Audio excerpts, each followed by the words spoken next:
Hello students, कैसे हैं आप सब। आई होप आप सभी अच्छे होंगे। इसीलिए आज हम करने वाले हैं अपना वेरी वेरी इंपॉर्टेंट चैप्टर और उसका इंट्रोडक्शन करना सबसे इम्पोर्टेंट है। हमारा आज का चैप्टर नंबर 5 है क्लास नंबर 7 के लिए, lines and angles. Lines and angles, कैसे लाइंस में आपको कुछ टर्म्स हैं जो बार बार इस चैप्टर में आएंगी और उन टर्म्स को जानना बहुत जरूरी है। तो देखिए, सबसे पहला वर्ड है हमारा लाइन सेगमेंट। पहले तो लाइंस बनती है when 2 points are meet the line is formed. अगर कोई पॉइंट ए है और कोई पॉइंट बी है, देखिए ये पॉइंट ए है और ये पॉइंट बी है। अगर इन दो पॉइंट से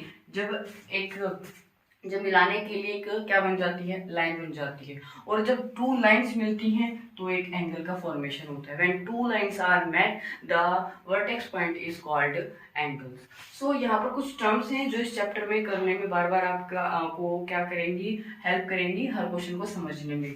देखिए, हमारा फर्स्ट है लाइन सेगमेंट, जहां पर दो एंड पॉइंट हो। देखो, यहाँ पर एक पॉइंट है और यहाँ पर एक पॉइंट है, ठीक है। यहाँ पर इन पॉइंट को क्या करेंगे, हम मीट करेंगे। ये जो शॉर्टेस्ट डिस्टेंस होता है वो होता है लाइन सेगमेंट। और लाइन सेगमेंट को हम लिखते कैसे हैं, इस तरह भी लिख देते हैं और बहुत बार हम सिंपल ए बी से लिख देते हैं, लेकिन मोस्ट प्रोबेबली जो करेक्ट है वो ए बी के ऊपर जो बार होता है उसको लगाते हैं हम लाइन सेगमेंट, ठीक है। दो एंड पॉइंट के बीच का जो डिस्टेंस होता है। उसके बाद है हमारा कॉम्प्लीमेंट्री एंगल। कॉम्प्लीमेंट्री एंगल का मतलब होता है व्हेन सम कितना हो, सम इज 90 डिग्री। अगर सम किसका है 90 डिग्री है तो वो एंगल क्या होंगे, कॉम्प्लीमेंट्री एंगल होंगे। अगर कॉम्प्लीमेंट पूछे जो कि इक्वल है तो वो कितना होता है, 45 का होता है। 45 और 45 होते हैं, इक्वल कॉम्प्लीमेंट होते हैं। उसके बाद है सप्लीमेंट्री एंगल। क्या होते हैं सप्लीमेंट्री, होते हैं व्हेन सम इज 180। जब उनका दो एंगल का सम कितना होता है, 180 होता है, तो उसको हम क्या कहते हैं, सप्लीमेंट्री एंगल्स कहते हैं। दोनों का सम 180 होना चाहिए, या तो 90 एक्यूट भी हो सकता है, ऑब्ट्यूस एंगल भी हो सकते हैं, ये दोनों हो सकते हैं। एडजेसेंट एंगल क्या होते हैं, एडजेसेंट एंगल होते हैं, देखिए एक हमने लाइन ली और उस पर हमने एक ट्रांसवर्सल लाइन लगा लेती है, ठीक है। व्हेन जब उनका क्या होता है, तीन चीजें होती हैं। फर्स्ट पॉइंट कॉमन वर्टेक्स होगा। सेकंड कॉमन आर्क होगी। थर्ड वाला पॉइंट होगा नॉन कॉमन इंटीरियर पॉइंट्स। उनके इंटीरियर पॉइंट्स कॉमन नहीं होने चाहिए। तो पहले देखो, उनके कॉमन वर्टेक्स होगा। देखो, जहां पर ये लाइन बन रही है, आपके सामने ये दिख रही है, इसमें अगर मैंने यहां से एक लाइन गुजार दी, ठीक है। यहाँ पर देखो, यहाँ पर एक आपको क्या दिख रही है, जिसका एक कॉमन वर्टेक्स है। यहाँ पर जब दो लाइनें एक पॉइंट पर जाकर मिलती हैं, वो क्या होता है, वर्टेक्स होता है।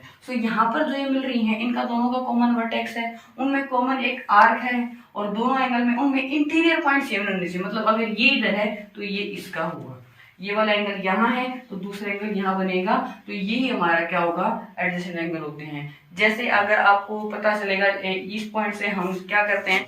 अब उसके बाद है लीनियर पेयर होते हैं जो सप्लीमेंट्री एंगल होते हैं। जैसे यही मैंने एक लाइन ली है, ये वाली लाइन ली और यही मैंने यहाँ पर आपको क्या किया, एक लाइन ड्रॉ की। अगर ये वाला जो एंगल और इस वाले एंगल दोनों का, ये मान लो x है और ये y है, तो x प्लस वाई हमारे पास कितना होता है, 180। इन दोनों एंगल का जो सम होगा वो सप्लीमेंट्री होगा, मतलब 180 होगा, वो होगा लीनियर पेयर, ठीक है। एक ही लाइन पर, लीनियर मतलब एक ही लाइन पर जितने एंगल होंगे उन सभी का सम, दैट इज सप्लीमेंट्री, जो कि 180 होता है। अब उसके बाद है vertically opposite angle. Vertically opposite angle का मतलब होता है when two lines are intersect their vertical opposite angles are equal. So देखिए, यहाँ पर जो मीट कर रही हैं उनके वर्टिकली अपोजिट एंगल्स, ये x है तो ये भी x होगा, अगर ये y है तो ये भी y होगा। मतलब वर्टिकली अपोजिट एंगल है जब two lines are intersect at a point, there are two angles, ये वाला और ये वाला। इसका मतलब x इज इक्वल टू यहाँ पर x है और y इज इक्वल टू यहाँ पर y है। ये बहुत ही यूजफुल है क्योंकि इसका हम बार बार यूज करेंगे इसमें, ठीक है। अब हमारा लास्ट रहता है angle made by the transversal. देखो, transversal line made by the transversal line. तो ट्रांसवर्सल लाइन कब बनेगी, देखिए यहाँ पर है एक और दो लाइन और यहाँ पर इनको ये वाली जो लाइन होती है जो इनको काटती है वो क्या होगी, ट्रांसवर्सल लाइन। ये हमने एल ले लिए, ये इसको एम मान लीजिए। तो इसमें जो आपके क्रोस्पॉन्डिंग एंगल्स हैं वो क्रोस्पॉन्डिंग एंगल कौन कौन से होंगे, देखो ये 1, पहले मैं सभी को नेमिंग दे देती हूँ, 3 4 5 6 7 एंड 8। तो यहाँ पर क्रोस्पॉन्डिंग एंगल कौन कौन से होंगे, देखिए ये 1, इसके क्रोस्पॉन्डिंग एंगल कौन सा होगा, 5, एंगल 1 एंगल 5, ठीक है। उसके बाद एंगल 4 और एंगल 5 7 8, एंगल 4 और एंगल 8, ठीक है। एंगल 2 और एंगल 6, एंगल 2 और एंगल 6। उसके बाद कितना, 3 एंड 7, एंगल 3 एंड एंगल 7। ये होंगे क्रोस्पॉन्डिंग एंगल्स, 1 5 4 8 3 7 2 6, ये होते हैं corresponding angles. Alternate interior angle कौन से होते हैं, अल्टरनेट इंटीरियर मतलब उस जो लाइनें हैं उनके अंदर ही रहेंगे। सो 3 एंड 5, एंगल 3 एंड एंगल 5। उसके बाद एंगल 4 एंड एंगल 6, एंगल 4 और एंगल 6, ठीक है। उसके बाद हमारे ऑन द सेम साइड, अगर ट्रांसवर्सल लाइन की सेम साइड इस ये कौन से होते हैं, 4 और 5, 4 प्लस 4 5। उसके बाद 3 एंड प्लस 6। देखिए अब यहाँ पर एक कंडीशन बनती है, या तो ये अगर ये दोनों लाइनें पैरेलल हैं, अगर ये दोनों लाइनें पैरेलल हैं तो जो इनको ट्रांसवर्सल लाइन अगर इनको जब कट करेगी तो उनके क्रोस्पॉन्डिंग एंगल क्या होंगे, इक्वल होंगे व्हेन लाइंस आर पैरेलल, ठीक है। अगर लाइनें पैरेलल हैं तो ये जितने भी corresponding angle, alternate interior angle और angle on the same side, इनका सम हो जाएगा 180, मतलब सप्लीमेंट्री।